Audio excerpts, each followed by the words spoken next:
right, fam, welcome back to the channel. I've had quite a bit of slow period, but 'tis a season to be jolly, cause we got another daggone project, and this one's gonna be a fun one too, representing all my Honda boys. Okay.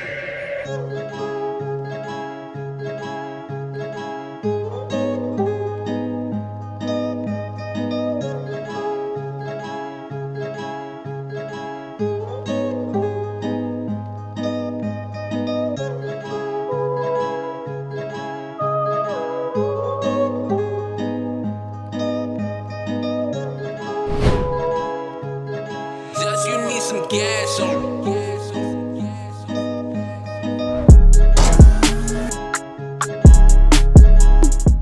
Hey, you can't tell me this little CRX, yo, is hot, man. This mug got his own little style, and I'm honored to be able to work on it. This CRX is owned by my boy Tim. It's got a Built D16. It's actually got a Garrett turbo from a Grand National, thanks to his pops. It's got a custom intercooler kit. It's got a Skunk 2 intake manifold that he just put on. And then one of the coolest pieces I like about this is this EFB Motorsports air intake duct. He got some modified Treadstone side mount intercooler. I want to say it's for like a 300ZX, but it's been modified to work for a setup.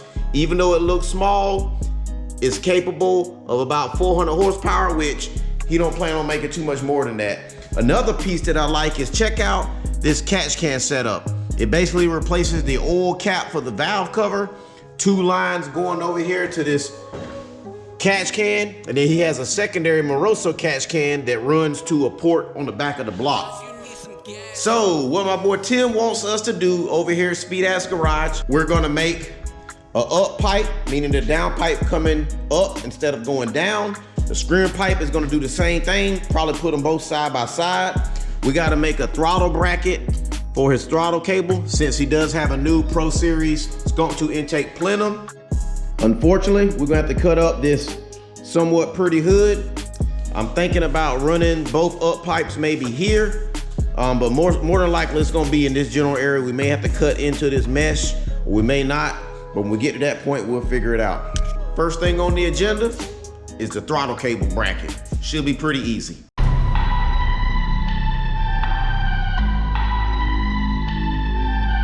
Beats and Bros Productions.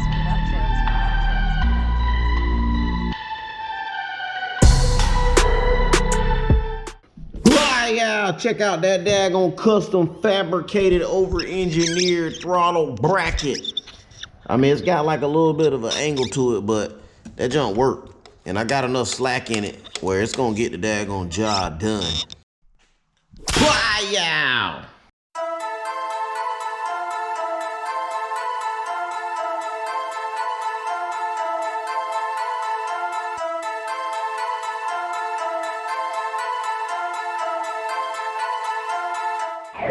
Starting off with the downpipe, we need brand new V-band flanges. Nowadays, when you get a V-band flange, one of them is male, the other one's female, meaning that it's got like a groove set in it, so when you set them in place, they lock into place. But with his turbo setup, we needed flat-faced flanges. This is what the V-band industry started with at the beginning. Then they went to the male-female, but we need a flat face because of the Grand National turbo that he's using. Somebody welded on this basically flat-faced V-band, and that's what we're using to seal that up. Attached to the V-band is, of course, some 3-inch stainless piping. This is what they call a UJ bend. This is plenty enough piping to get the job done. And this is genuine stainless. Anytime you see some markers on your stainless like that, that junk ain't Chinesium. Tim is using a 44mm towel wastegate. So because of that, we need a single 44mm outlet screamer pipe flange. This is basically the outlet of the wastegate. The flange is actually 1.75 inches, not 1.5 inches, but 1.75, aka 1 3/4. Because of that, we have a total of 2 90s. I got a single U-bend cut in half, get 2 90s, and then we just have another long section with the 90 for the teardrop effect. So without further ado, let's start fabricating.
So we're ready to start on the screamer pipe.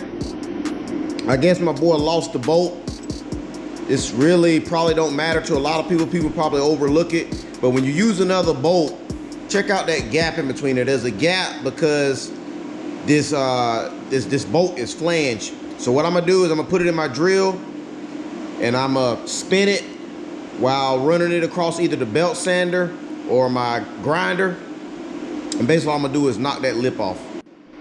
That's what it looks like afterwards. Put a little bevel on it too. Sits all the way flush, like a glove. Side note too, always put anti-seize on all exhaust style bolts. Any kind of bolt nut that go on the exhaust, it need to have anti-seize. I know this stuff is messy and it sucks, but you gonna be mad when you strip that mug or that mug gets seized up and break off and then you have to drill and tap that junk. Just take my word for it, man. Anti-seize go a long ways. I also put it on my knees at night when I get out the shower. You know what? Before I actually make the screamer pipe, I think it's a wise idea to go ahead and cut the section out of the hood where I want this 3-inch pipe and the screamer pipe to come out at.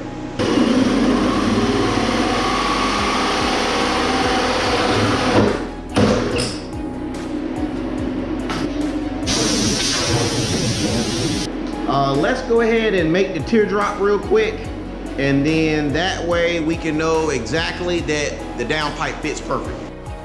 Now that I got my teardrop cut out, I can use this section of the teardrop as a template as far as tracing out how much more I need to cut. And then of course for the final cut, you know, we need to actually do the same cut, but maybe add like 1/2 inch to it or something all the way around. So something like this. And then I'll probably do it the blue line. And this will probably be the actual cut.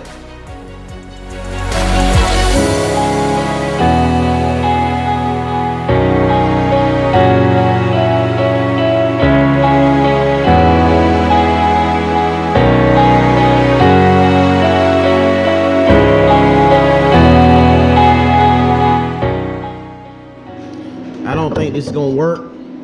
For one, it's cut a little too short, and for two, to keep that teardrop effect, it's too aggressive. So I think I am going to use the 45 bend to make that happen. So with the 45 being cut to match the hood, that's what it looks like. Set it in place. It's kind of got like a different look to it. Not really sure how I feel about it, but at the same time, if we do a slash cut on a 90-degree bend, it don't look that good. So I think I got an idea, and it's gonna have kind of like a Goku type thing. I'm gonna draw it out real quick and see what it look like. Wow, something like that. Basically make all these cuts that trace out this red and give it more like a flame look, man. I don't know, I think I might be digging that. Few moments later. Hey, straight up, this might be one of my favorite downpipes because I got to express some of my creativity. Hey, Tim, I hope you like this. Boy, yeah, look at that, boy, that mug got that crazy flame look to it. That's what it looked like with the hood closed. Yo, that junk go ham, word up, I like that. So the last thing we need to do to this is put an O2 sensor in it, but let's see if we can finish the screamer pipe first before I end up getting over my head. So we're gonna take this U-bend from 1 piece to 2 pieces. 2 pieces. So I got my screamer pipe level with the line of the valve cover in the head, and all I'm gonna do is take this 90-degree piece of pipe that I've already got cleaned up, basically both of these cleaned up. I'm gonna use my digital angle finder. I'm gonna get the angle on this downpipe, which is 66 degrees. I'm gonna get my 66 degrees on this.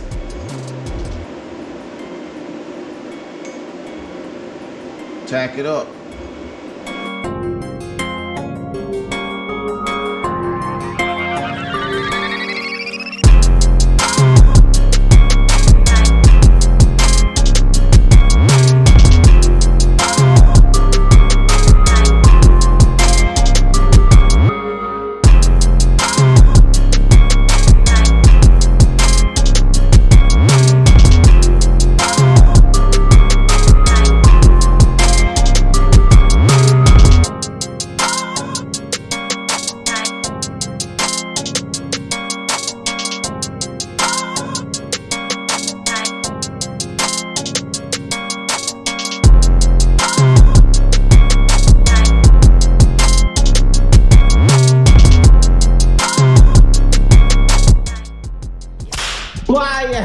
Check out the final product.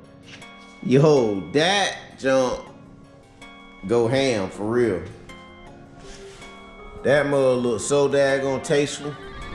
So now the last piece of the puzzle, we need to put an O2 sensor somewhere in here. There really isn't a good spot to put it, but I do know one thing, it needs to be set up where condensation don't kill it. And then we also got to do our little teardrop bezel that goes around the sections that we cut out.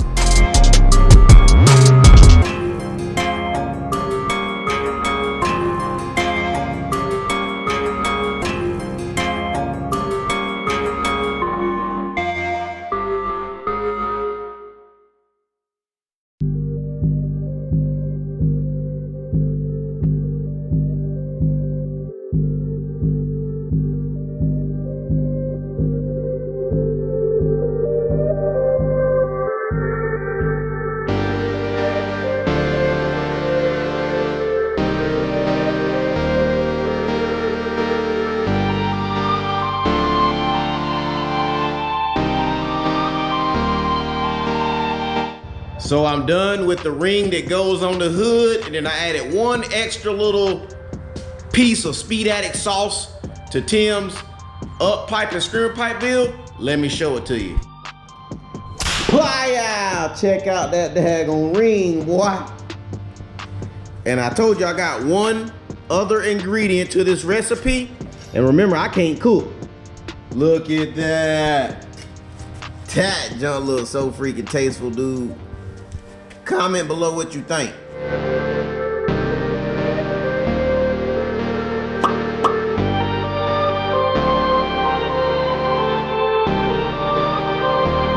Have you been day drinking? The last thing we gotta do before we finish up this CRX, we gotta fill in these little holes. I'm gonna MIG weld that, And I'm not gonna bore you with it. I'm just gonna show you the end product.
That's gonna do it for this video.